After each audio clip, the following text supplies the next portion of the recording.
What is up, lawn care community? Welcome back to the channel. Thank you for watching another video of mine.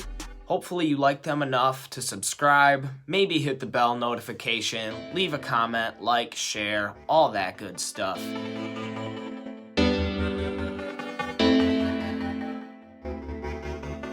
If you didn't see my post on Instagram earlier this season, I documented some of the hour meter and took a picture when I passed 300 hours.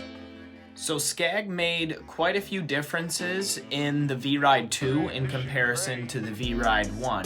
However, I think that maybe the aesthetics they were going for didn't quite pan out for them. I'm gonna show you a chart that I made. It's not very elaborate, very easy to understand, about the pros and cons of really just the 36 by itself, but I essentially created the chart in comparison to the V1 or just other mowers that I've used in general.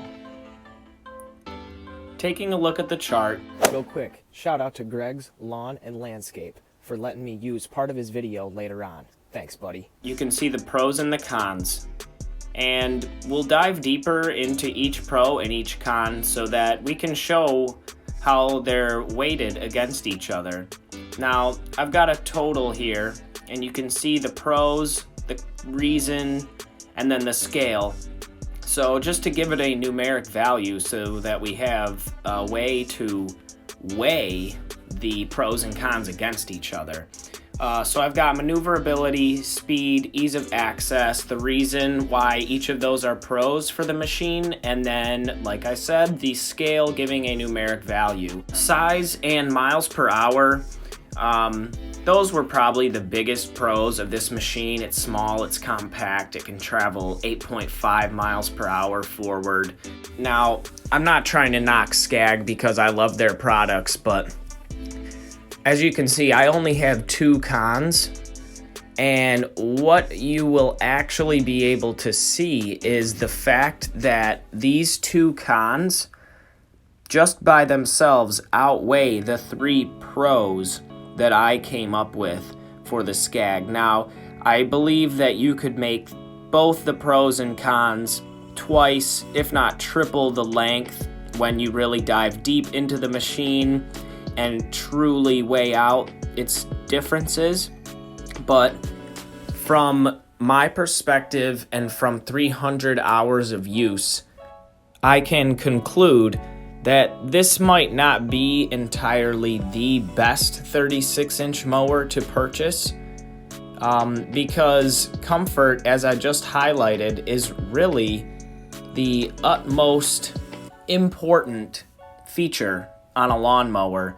And as you can see, the angle of the new pad design is so poor that it actually jerks you backwards and makes you stand straight-legged.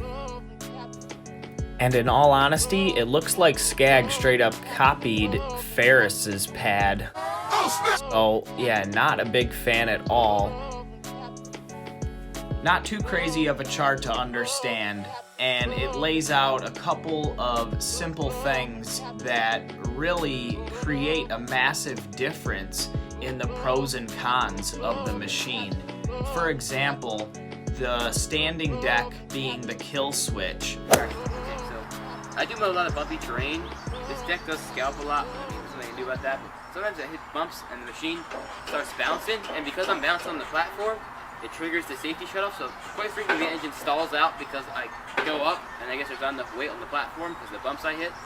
So the engine will start to stall out for a little bit, which is kind of annoying, but that's just the terrain. I can't really blame that on the mower.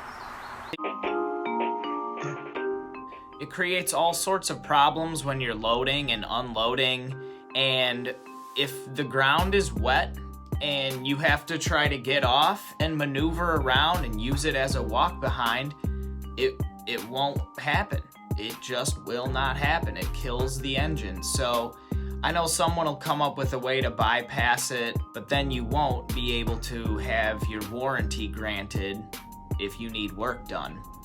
I found that the cons of this mower become more impactful when you realize that the pros are actually just things you should already expect from commercial mower manufacturers. Thanks again, lawn care community. I hope you found this video helpful.